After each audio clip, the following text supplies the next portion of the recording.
Plusieurs dizaines de syndicalistes et des membres de la société civile ont réclamé mardi au parquet de Libreville la libération de leurs camarades arrêtés samedi lors d'une contre-manifestation près d'un grand rassemblement en faveur du président sortant Ali Bongo Ondimba. Ils ont été tout simplement arrêtés parce que il n'y a qu'un seul camp qui peut ou doit manifester dans notre pays.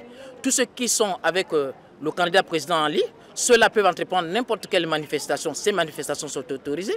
Mais lorsqu'il s'agit de manifestations de la part des organisations syndicales, de la part des ONG ou des partis politiques de l'opposition, ces manifestations sont interdites. Au total, 26 personnes ont été arrêtées, dont 5 casseurs identifiés, avait indiqué dimanche une source officielle. Des pierres avaient été lancées à la police depuis un rassemblement d'opposants à proximité d'une réunion publique en faveur du président Bongo, dont des milliers de personnes pour marquer le dépôt de sa candidature au scrutin du 27 août. Devant ce même palais de justice, les magistrats en toge noire, corporation peu habituée au mouvement d'humeur, ont lu une déclaration devant la presse demandant plus d'indépendance.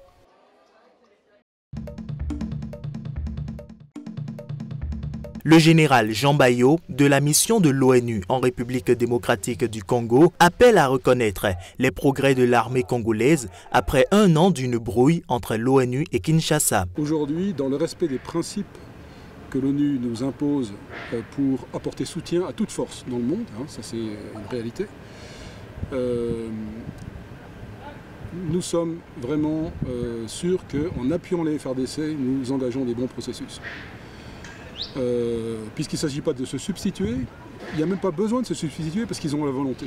La plus grande force de maintien de la paix au monde, avec plus de 18 600 hommes en uniforme, la mission onusienne déployée au Congo a été créée en 1999 et coûtera cette année à la communauté internationale 1,3 milliard de dollars. Ces dernières semaines, l'ONU s'est engagée aux côtés des FARDC sur plusieurs fronts au nord Kivu, contre les rebelles ougandais des forces démocratiques alliées ADF, contre les FDLR et contre divers groupes milices congolaises d'autodéfense, souvent constituées sur une base ethnique.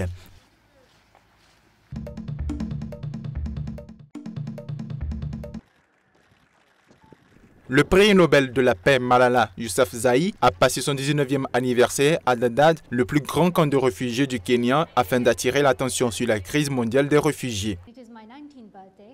Je fête mes 19 ans aujourd'hui et j'ai décidé que j'allais faire entendre les voix de mes sœurs ici, dans le camp de réfugiés de Dadaab au Kenya. Vous devez savoir que le camp va être fermé et ces filles ont besoin d'une éducation et rien n'est prévu pour cela en Somalie. C'est une cause très importante pour moi de m'assurer que ces filles ne resteront pas sans éducation et que nous venons ici pour qu'elles soient entendues. La jeune pakistanaise Malala Yousafzai milite pour le droit à l'éducation dans le monde. Au cours de sa visite à Dadaab, elle a eu une rencontre avec les jeunes filles du camp qui pour la plupart disent y vivre, mais avoir au moins la possibilité d'aller à l'école et d'avoir accès à l'éducation. Aujourd'hui est un jour très heureux pour moi parce que j'ai rencontré une grande championne qui est très courageuse, forte et qui sait ce qu'est l'éducation et son importance.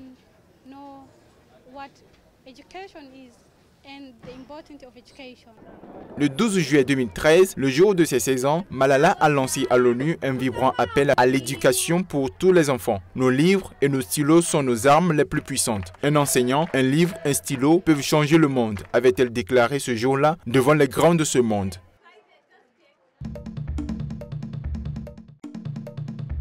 L'avion Solar Impulse 2 s'est offert un périple au-dessus de l'Italie, de la Tunisie, puis des pyramides avant d'atterrir au Caire, avant-dernière étape de son tour du monde avec le Soleil pour unique carburant. Le Suisse André Borschberg, aux commandes de l'avion pour la dernière fois, en a profité pour rappeler le potentiel des technologies non polluantes.